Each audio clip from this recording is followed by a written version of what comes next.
Hello everyone, today is Sunday the 23rd of March 2025, and yesterday I was doing some recording for the weekend report this weekend regarding that finance company that I mentioned that left the US and we're hoping they come back. And I realized that, well, it's not really an option. You can really take advantage now.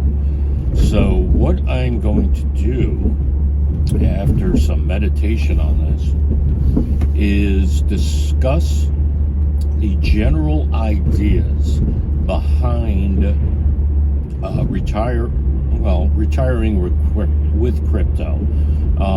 This is intended to be more of a illustration than anything else about the potential behind crypto. Now, for those that are interested, I am considering doing a downloadable PDF guide on this.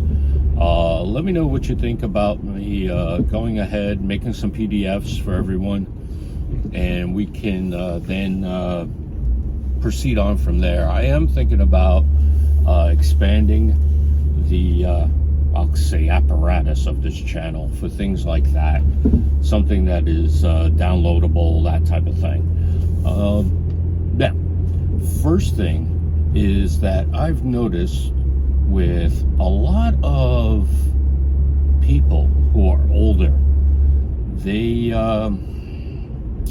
seem to cling to an identity, and this seems to form at around, depending on life, 25 to 30. That's just when the seeding starts of this identity within. Now, when it comes to this, people are like, oh, I'm this, I'm that.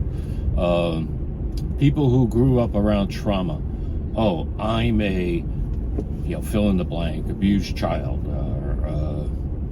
Someone older in life is, I'm a negative word. You can go a lot of different ways with that. The thing is, you have to be bringing that into your consciousness and seeing that that's messing up how you proceed with life. Now, we all have our own trauma to overcome usually, and that's because of how we're raised. Our parents always raise us in the era they grew up in, and they were raised in the era your grandparents grew up in. So it's a constant game of catch up if you don't build your awareness. So I'm using that to bring this back. Let's become aware of what retiring with crypto is. Now, a lot of people want, quote unquote, crypto go up so that this way they can sell their crypto for a profit. However, ladies and gentlemen, that is a taxable event because you're making profit. Government wants its cut. Now, I'm not going to get into the minutia of, American-made cryptos and all that stuff, because that's not law yet, ladies and gentlemen. That's just a proposal. And let's face it, a lot of people who are in government are not going to want that.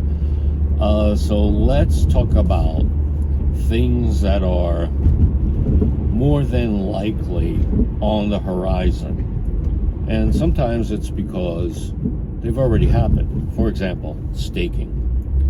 Now, staking is where you put up your crypto in a smart contract, and in turn, you get a cut for it.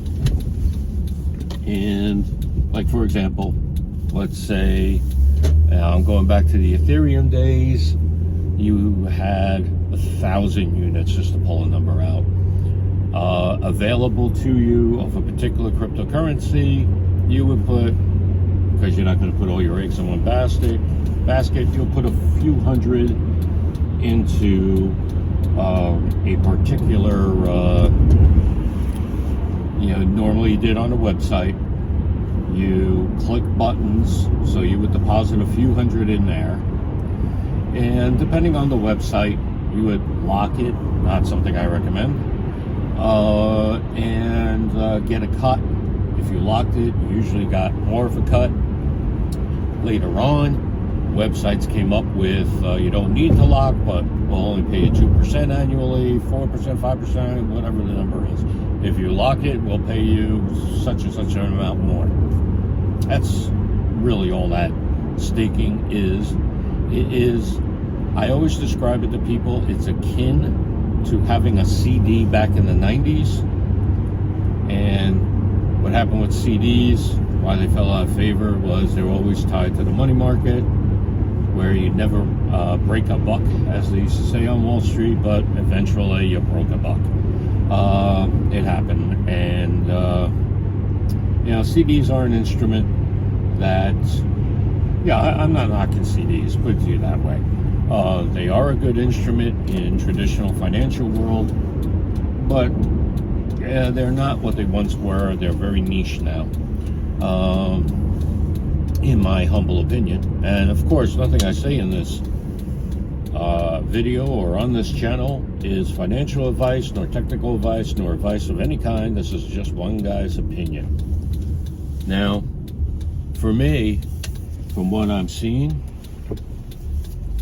XRP is going to be available for staking, but it's going to depend on the platform. It's going to be a different approach to staking. Now, I don't know what David Schwartz may be working on, but I find Ripple's application for a trademark very encouraging. It could become that Ripple will offer a percentage of a return on the crypto that you assign them for staking, because staking is going to be operating differently. Now, for the new people, let me just explain real quick. For the older ones, please be patient. Ripple is a company. XRP is a cryptocurrency that used to be called Ripple. The company Ripple is short for Ripple Labs. Now the coin Ripple was founded as OneCoin back in the day, and one of the co-founders is a person who was behind currently XLM. Now, if you do a lot of research, you can find the real history of that. That's not the purpose of this channel. But through some very good research, you will find a lot of information. I'll just leave it at that. Now, XRP, the cryptocurrency, is decentralized. It's open ledger. And it can be made into a private ledger, which is great for banks, because not only do banks not want to say what they hold, by law they can't say what they hold. They cannot say what they hold. You cannot advertise other people's private information. So banks have a need to ensure that no one can get to your private information. This is why HBAR, XRP are very good for tokenization. You could throw in a few other ones. One could say XLM, etc. We're not getting into minutiae here. We're going into basic details. So now that I caught up you newer people, newer to crypto people, into this, the older folk are probably approaching this from the angle of traditional finance. Now, a lot of you who follow this channel have shown me that you have a lot of savvy. You really understand what's going on when it comes to financial matters, financial instruments. And that's great. That's very helpful. But some don't. So now, to explain for people who are still really bound to the traditional world, you are used to savings accounts, checking accounts, instruments like CDs. You may be approaching this from the world of bonds as well. stock ownership, and that's all great. And it was much more lucrative back in the day than it can ever be again. And that's because we are on the fiat currency system, FIAT. If you don't know about the fiat currency system, in short, it's backed by nothing. Full faith in government, full faith in something of the United States government, blah, blah, blah. It's the true funny money. It's printed by the Federal Reserve at cost to the U.S. Treasury, and Congress always has to approve. And the idea is that we, the people, get a cut of what is charged, so kickback. So it's a kickback on a kickback. You still lose. There's still a level of inflation. Now, picture for the older folk combining your savings and checking account into an account where you get interest, much akin to a CD. That's what staking is. Now, to build onto staking, you have compounding, where what you make from staking, you reinvest into staking. That's called auto compounding. So in short, what you have is where, let's say you have, just to pull a number, 100 coins, and by end of year, you get 10. Normally, they don't wait till end of year, ladies and gentlemen. It's done daily or by the minute even. If at any point you pull out, you get, let's say, 100 coins plus whatever the dividend is. Sorry, folks, tough spot there. Now, what can you do with the auto compounding is instead, and this is where you really want to analyze the contracts, you have auto compounding set up. So this way, that 10% return equivalent, hopefully auto compounded, let's say daily would be nice. That little smidgen, that little percentage of a coin is reinvested into your account. Let's say that's done by the day. That little smidgen keeps growing and gets interest compounded upon it as well. So it is plausible that you would have, let's say we're using end of year here, more than 110 coins because of auto compounding. So this is how you generate yield that you can live off of. Now, of course, taking it out and using it is a taxable event. We discussed that. You know, there's more than likely going to be a level of taxation involved. Hopefully, it'll happen that there is no taxation, but I wouldn't bet the farm on it. You also have to look at rates of return. Now, for those that are into mathematics, I'll say it that way, you have combination theory, permutation theory, probability, and that often will lead you into the world of statistics, statistics 1, for example. Now, how you calculate interest is a part of that. There is a particular ISO coin that is stakeable that claims to be giving a certain rate of return. However, I have a problem with their math calculation, and so did someone who more of a math brain than I.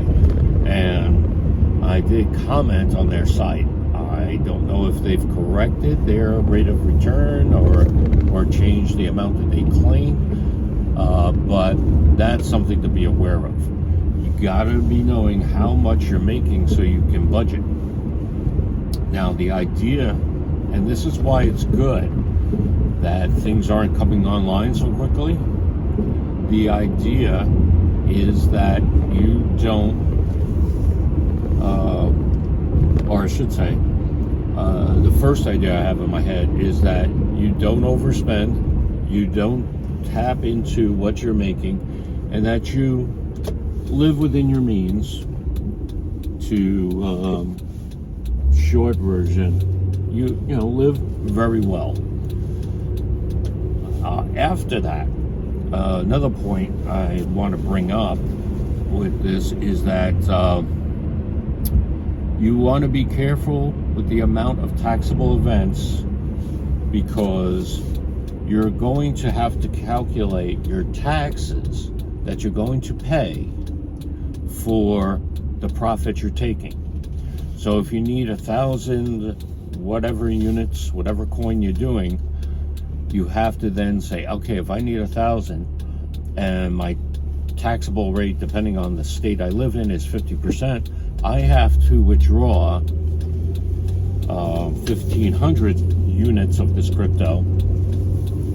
And then from there, one second, ladies and gentlemen, we'll make sure this person knows what a yield sign means. All right, they do. Thank you. You have to then put those 500 extra units on the side and prepare for your taxes. This is why, something I noticed, why the BIS is referring to XRP and XLM as stable coins. They're not stable coins in the traditional sense of what stable coins are, but they are more akin to being stable for tax purposes. So if you put that money aside and or those 500 units aside, your tax reporting comes due and you use those 500 for your tax reporting, hopefully you'll still have a profit on those. Just saying. So that's another minutia that has to be worked out. And another reason why not everything is online yet. A lot of stuff has been prepared, but it's not just technical, it's not just financial, it's also the tax man. The government wants his cut, however you feel about that. I lean more libertarian, but that's my thing. Now, another option of people is to take out loans against the crypto that they own, which is not a taxable event by current law, at least of the time of this recording. It is, you're taking a loan against the value of your assets. Now, for everyone who doesn't really understand that, you got to really build up your savvy. You got to wrap your head around that, because this is where the meat meets the sauce. I don't know, just to come up with the term.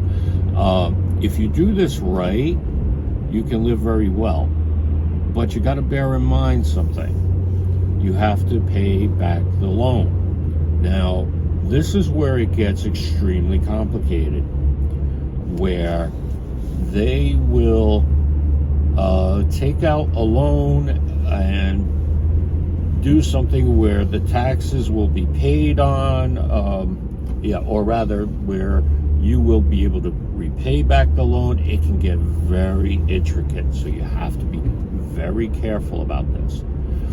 Another thing that I like is the company I was referring to, Nexo.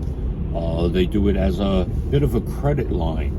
They even say the term credit line, where you pay back in a way that's good for you. They get into detail on their website. Of course, that is for the savvy person who understands that this is not free money. It does have to get paid back. The only way it's quote-unquote free is that you're not paying taxes on it. You also have to understand something, ladies and gentlemen, and this is on the Nexo site, that when you take a loan against an asset, you are automatically putting that asset into the custody of the person you're taking the loan from, the creditor. So that's very important. You have to look and see, because now they own it until you pay off the loan. They may have rights, depending on your state, where you reside, where you live, where you're a citizen, to do certain things with that. They might have the right to take loans against the custodied asset. Would that lead to an event where the entire system collapses? So there is always a cost to living off of taking a loan against or doing anything of that kind. So for some people, it may seem simpler to just go ahead and sell. My opinion is that you have to be very careful with that. You have to understand if your crypto is stable, is there a likelihood of it going up in value? Why sell something for $10 when it's going to go up to $100? But also you have to understand when you have a volatility, there is a chance you can suffer from liquidation, where the crypto goes down to a certain point and you're stuck. You basically lost your asset for whatever you borrowed, because they're going to take custody. You get to keep the cash, but they take custody. So that's why you have to exercise extreme prudence. Now, liquidation, for those that don't know, means you're borrowing a certain percentage, and you think it will, go up to a certain point, but instead it drops to a certain point, and you agree to a contract that's going to appear on your screen that if your $10 coin drops to, let's just make up $3, you lose everything. That's called leverage, and that's called liquidation when that occurs. So retirement in crypto is intricate, to say the least. It can get very complex. These loan items, these loan instruments that are offered by a lot of the people I see online, to me, they've got a lot of holes in it, like it's Swiss cheese. So you're going to have to exercise due diligence with this. If you currently own multiple thousands of XRP, I'm of the opinion you'll be fine. You just have to really understand what you're doing. And as always, there are no guarantees in life. So have a plan. That's the most important thing. Have a plan. Let that plan be shown with a budget. And, just take it from there. People that don't understand this are going to assume that you're rich and are just going to probably try to take advantage of you, which is very sad. But yes, ladies and gentlemen, let me know if you found this useful. Let me know if you want a PDF on this and or other things. I can I would really appreciate it, because I'm really thinking of broadening this out, this channel, setting up my own website. It's really becoming the thing to do for me. At least I got that vibe. So I just like to get your opinion on that. And of course, I got to say, YouTube loves when I say like, share, subscribe, because it's we got to keep YouTube happy. But yes, and thank you for everyone for commenting. I do appreciate it. We have a lot of smart people in this community of this channel, and thank you very much for watching. I appreciate all of you. And yes, don't forget to catch Rich's videos on Common Sense Crypto. He's been really banging out some good ones lately. Thumbs up, Rich. You're really hitting them out of the park, buddy. All right, everyone. Thank you for watching, and have a great day today. Bye.